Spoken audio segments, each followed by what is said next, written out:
Hey guys, आज हम 2022 में रिलीज हुई मूवी चुप रिवेंज ऑफ द आर्टिस्ट को ब्रीफ में एक्सप्लेन करेंगे।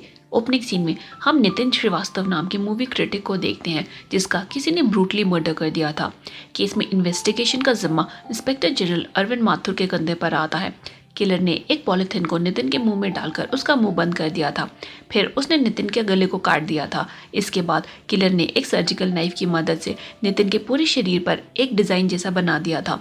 नितिन के माथे पर एक ट्रायंगल सा बना हुआ दिखता है। अरविंद को समझ नहीं आ रहा था कि इस ट्रायंगल का क्या मतलब है। वॉचमैन से अरविंद को पता चलता है कि नितिन सारा दिन घर पर ही था और उसे मिलने कोई भी नहीं आया था।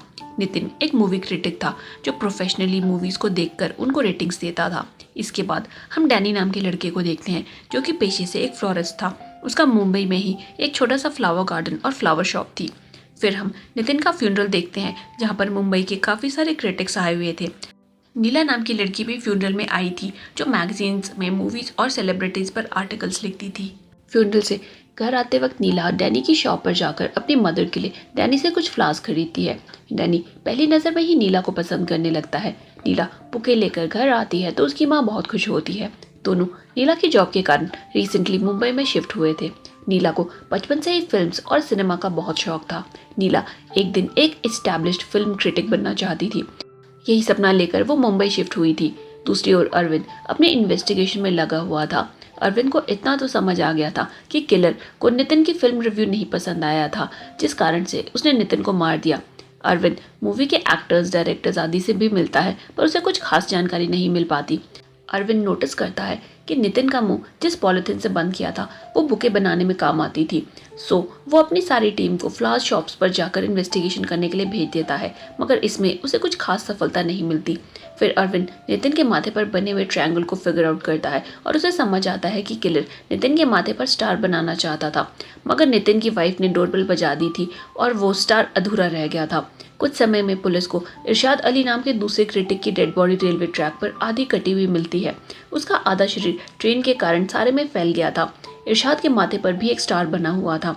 अरविंद को इस सब से इतना तो समझ आ गया था कि ये सब एक सीरियल किलर का काम है जिसको क्रिटिक से किसी तरह की दुश्मनी है और वो उन्हें मारकर अपने हिसाब से रेटिंग्स दे रहा है। उधर धीरे धीरे नीला और डैनी करीब आने लगे थे। कुछ दिन में थर्ड एम्पायर नाम की मूवी रिलीज होती है। अमिताभ बच्चन जी मूवी पर बात करते हुए बताते हैं कि क्रिटिक्स का फिल्म को रिव्यू करना अच्छा है क्योंकि मूवी की कमियों का इससे पता चलता है। वो आगे कहते हैं कि कभी कभी क्रिटिक्स इस हद तक फिल्म को बुरा भला कहते हैं कि फिल्म को बनाने वाले लोग डिप्रेस हो जाते हैं। फिल्म के रिव्यू आने के बाद पुलिस को तीसरे क्रिटिक प्रभु की डेड बॉडी क्रिकेट स्टेडियम में मिलती है। प्रभु का मर्डर बहुत ही ब्रूटली किया गया था, जिसमें किलर ने उसके ऑर्गन्स को निकालकर ग्राउंड पर इधर उधर फेंक दिया था। प्रभु के माथे पर किलर ने 1.5 स्टार की रेटिंग दी थी। प्रभु का फिल्म रिव्यू पढ़कर अरविंद को समझ आता है कि जैसा प्रभु ने रिव्यू में लिखा था उसी तरीके से किलर ने उसे मारा था। नितिन ने अपने रिव्यू में काटने की बात लिखी थी, सो किलर ने उसकी पूरी बॉडी को काट डाला था। इरशाद अली ने लिखा था कि मूवी का फर्स्ट हाफ तो ट्रैक पर था पर सेकंड हाफ से ज़्यादा उम्मीद नहीं लगा सकते। प्रभु ने लिखा था कि मूवी का हार्ट तो सेंटर में था मगर बाकी ऑर्गन्स इधर उधर थे। क्रिटिक्स जो भी मेटाफोर अपने रिव्यू में यूज़ करते उसी तरीके से किलर उन्हें मारता था। आगे कोई भी किलर के हाथों ना मारा जाए, इसलिए सारे क्रिटिक्स को अरविंद एक जगह इकट्ठा करता है। वो सभी को कहता है कि आगे से सब अपने रिव्यूज़ पॉजिटिव लिखेंगे और किसी भी मूवी को 3 से कम स्टार रेटिंग ना दें। क्रिटिक्स पुलिस की इनकॉम्पिटेंसी को इस सब के लिए ब्लेम करते हैं। कुछ दिन में फेमस डायरेक्टर गुरुदत्त जी के बर्थडे पर डैनी अपने हाथों से कागज के फूल बनाकर नीला के घर पर लाता है। नीला ये देखकर काफी खुश होती है। घर पर डैनी नीला की माँ से भी मिलता है।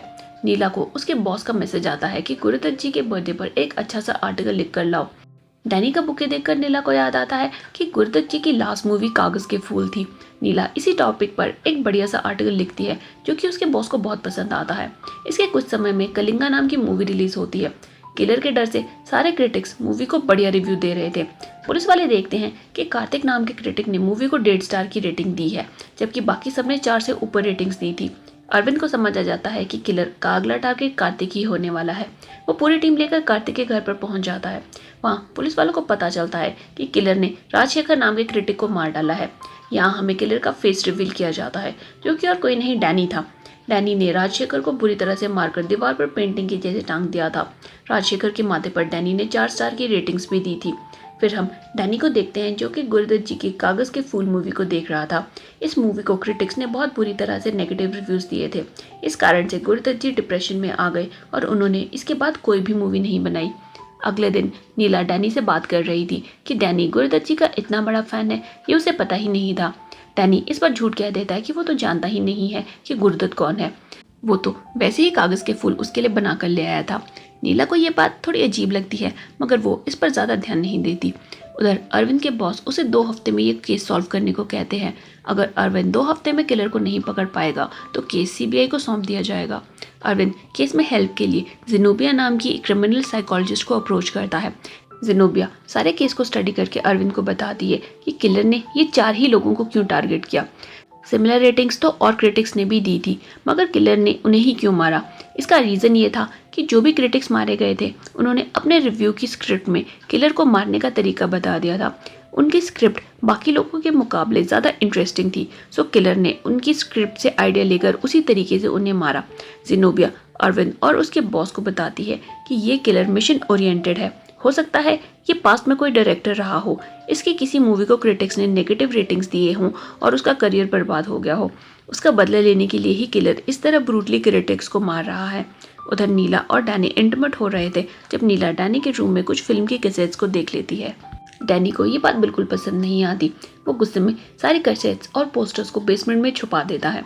अरविंद और जेनोबिया कार्तिक से मिलने जाते हैं। कार्तिक की हेल्प से अरविंद उन डायरेक्टर्स की एक लिस्ट निकालता है जिनकी मूवीज़ पिछले 10 साल में सबसे ज़्यादा क्रिटिसाइज़ की गई थी। इस लिस्ट में 300 डायरेक्टर्स के नाम थे जिन्हें वो बारी बारी से एक एक करके फिल्टर कर रहे थे। अरविंद की नज़र कार्तिक के घर पर पड़े हुए बुके पर पड़ती है। इस पर उसी प्लास्टिक का यूज़ किया गया था जैसा नितिन के मुंह को बांधने के लिए किया गया था। अरविंद सीसीटीवी फुटेज चेक करता है जिसमें किलर ने एक बच्चे के हाथ में बुके देकर भिजवाया था। उधर नीला जब अपने घर आती है तो डैनी ने उसके लिए एक गिफ्ट रखी थी। एक कैसेट्स के बॉक्स में काफ़ी सारे खूबसूरत फूलों को सजाया गया था। नीला ये देखकर बहुत खुश होती है। उधर अरविंद और जिनोबिया किलर को पकड़ने का प्लान करते हैं। इसके लिए उन्हें एक ऐसा क्रिटिक चाहिए था जो कि आने वाली फिल्म की सबसे खराब रेटिंग्स दे। इससे किलर उसे मारने के लिए आएगा और पुलिस उसे रंगे हाथों पकड़ लेगी। इसमें समस्या ये थी कि किलर के डर के कारण कोई भी क्रिटिक मूवी रिव्यू करना ही नहीं चाहता था। अरविंद किसी तरह नीला को ये रिव्यू करने के लिए मनवाता है। नीला के लिए ये सब उसका सपना सच होने जैसा था। अगले दिन नीला और 4 क्रिटिक्स मिलकर एक न्यू मूवी को देखते हैं। सबको पूरी सिक्योरिटी देने का प्रॉमिस किया जाता है। अरविंद नीला को मूवी की नेगेटिव रिव्यू देने को कहता है ताकि किलर उसे मारने आए और पुलिस वाले उसे पकड़ ले। नीला पहले तो घबराकर मना कर देती है, पर अरविंद के समझाने पर वो इस काम के लिए राजी हो जाती है। नीला की मां को पुलिस वाले किसी सेफ जगह ले जाते हैं। एक टीम नीला के घर पर सिक्योरिटी के लिए रुक जाती है। डैनी जब मूवी देखकर क्रिटिक्स के रिव्यूज़ को पढ़ता है तो उसे नीला का रिव्यू सबसे नेगेटिव मिलता है। डैनी सीधा नीला के घर के लिए निकल जाता है। नीला इतनी सिक्योरिटी के कारण अपने ही घर में कैदी जैसा फील कर रही थी। डैनी बुके लेकर नीला के घर पर पहुंचता है। नीला की जिद के कारण अरविंद दोनों को मिलने की परमिशन दे देता है। नीला और डैनी दूसरे रूम में चले जाते हैं जहाँ पर डैनी उसे विंडो से नीचे फेंक देता है। फिर वो नीला के बेड पर चादर के नीचे तकिया लगाकर वहां से आसानी से निकल जाता है। अरविंद को लगता है कि नीला सो गई है। डैनी बाहर आकर नीला को उठाकर अपने साथ पास के एक खाली रॉकीज में ले जाता है। वो नीला को कन्फ्रंट करता है कि नीला ने क्या सोचकर मूवी को इतनी खराब रिव्यू दिया। नीला ने अपने रिव्यू में सिर के 1000 टुकड़े करने वाला मेटाफोर यूज़ किया था। डैनी भी नीला को मारकर उसके सिर के 1000 टुकड़े करने वाला था। उसी वक्त अरविंद बाकी पुलिस वालों के साथ में आकर नीला को बचा लेता है। डैनी को अरेस्ट करके उसके घर की तलाशी ली जाती है। डैनी के घर से पुलिस को चुप मूवी की कैसेट्स मिलती हैं। इस पर डायरेक्टर का नाम सेबेस्टियन लिखा हुआ था।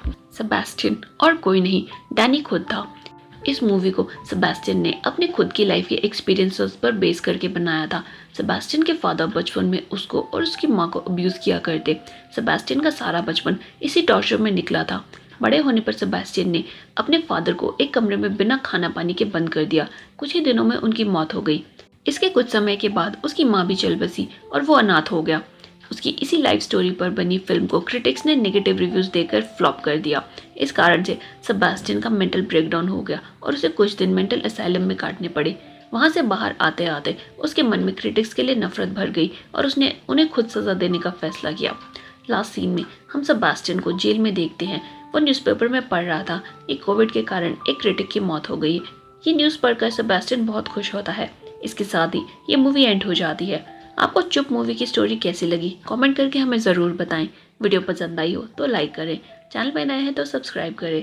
आज के लिए इतना ही, मिलते हैं अगली वीडियो में। तब तक stay safe and stay healthy. Good bye.